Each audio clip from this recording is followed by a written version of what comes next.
بسم اللہ الرحمن الرحیم۔ رنج و غم، مصیبت و نقصان کے وقت پڑھنے کی دعا۔ انا للہ و انا الیہ راجعون، اللہم اجرنی فی مصیبتی و اخلف لی خیرا منہا۔ اسی دعا کا ترجمہ: بے شک ہم اللہ کے ہیں اور اللہ کی طرف لوٹنے والے ہیں۔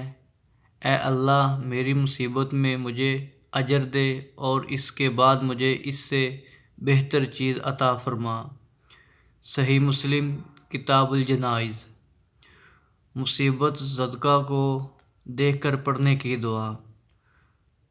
مصیبت والے انسان کو، جس پر مصیبت آئی ہو، اس کو دیکھ کر یہ دعا پڑھیں: الحمدللہ الذی عافانی مما ابتلاک بہ وفضلنی علی کثیر ممن خلق تفضیلا۔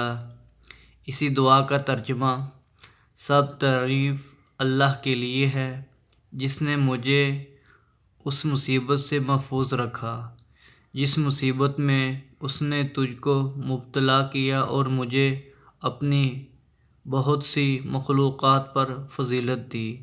جو شخص اس دعا کو پڑھ لے تو وہ اس مصیبت میں مبتلا نہیں ہوتا۔ ترمذی، سند حسن مراد۔ یہ تھی مصیبت والی دعائیں اور کسی مسلم بھائی کو مصیبت میں دیکھ کر پڑھنے والی دعائیں۔ اور پہلی دعا تھی رنج و غم و مصیبت و نقصان کے وقت پڑھنے والی دعا۔